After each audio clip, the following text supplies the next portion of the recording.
Does anybody know who wrote this song? I'll say Dwayne Oldham. Nope. This is usually my trivia question because nobody gets it.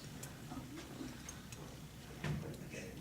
Eric Clapton recorded this with a band called Derek and the Dominoes. That part was a piano part, which was in a movie called Goodfellas, where Joe Pesci was kind of, pretty sung as it was a very violent scene. It was Joe Pesci, but it was End of Layla. The drummer for the band wrote it. His name is Jim Gordon.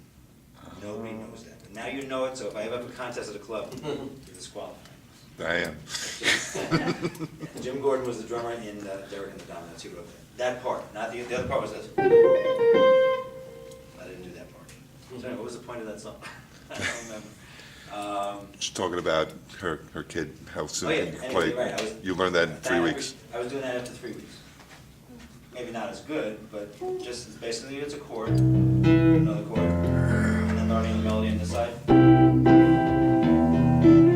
not going to say I was as proficient, but I did that in 3 weeks.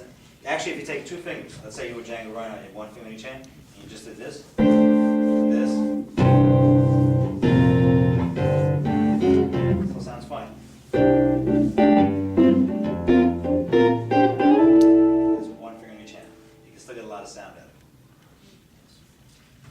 Anyway, it comes in many kinds of woods. This one happens to be maple.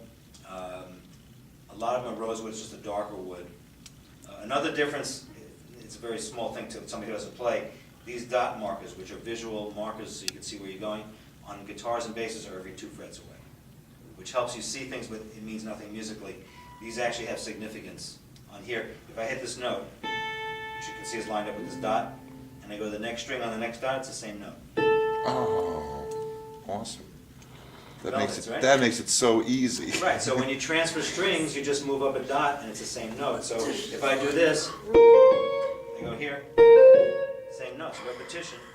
So Mr. Chapman was actually, besides the technique, was a genius in laying this thing out. And because we talk about fourths and fifths, this is called a fourth down. If I go up a fifth, it's actually the same notes. So these are 2 C's, these are 2 G's, these are 2 D's. One's going the opposite direction. So when you play unison stuff, if I play this, and I do it here, it doesn't sound the same, but if you play it together, it's actually the same letter notes, but the octaves are changing. So people who have good ears go, how'd you do that? I don't tell them it's because that's how it's designed to play unisons like that. And the cool part is if you play it on a piano like that, your hands are like this. So your thumb and your pinky are lined up to do this. My hands are reversed now, so it's actually the same fingers. So, It reminds me of piano playing. well, you play, like, again, you can't do this. No, Yeah, the way you're moving both of your hands. Yeah, it's probably the best of both worlds. It's piano, it's a guitar, it's a bass. It can be rhythmical. You know, sometimes I take drum solos on and get like.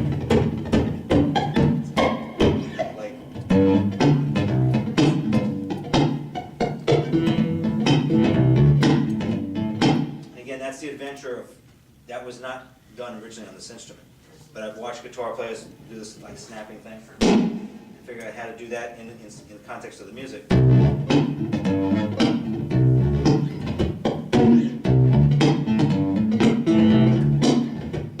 again, if you just hit the strings, you can't get that sound. Just like on a piano. You hit the notes, not much else you can do with it. On a guitar, you can smack it, you can hit it, you can bend it, you can do all kinds of stuff. So the challenge to me on this thing is finding all these techniques and incorporating. I've gone to a lot of jam sessions where I was not comfortable and said, okay, how do I play a Stevie Wonder song here? How do, you know, doing, and play the horn parts.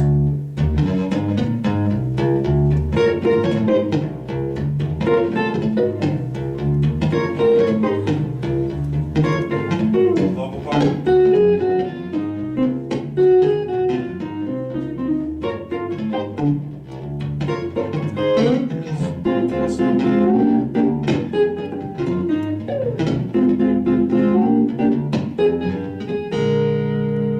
So my process in learning this is try to play a lot of repertoire. And it forces you to, there is no way to play this thing. It was, you know, the guitar, again, it's evolved over 200 years. This has 37 years of history and very few players, so, you know, it just has to evolve. I'm borrowing from piano, I'm borrowing from guitar, I'm borrowing from drums.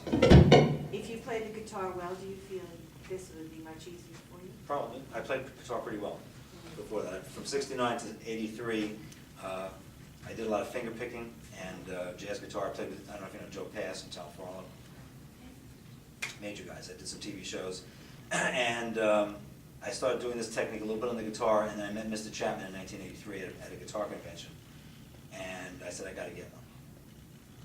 And I'll give a scream out to Sam Ash Music, which is a big music chain. Oh my God, I used to work there years ago. You worked there? Jeez, and the clerical, I can't believe. How long ago was that? Many, many years ago. Okay. It was back in, let me think for a minute. Which Sam Ash? In Hempstead? Okay.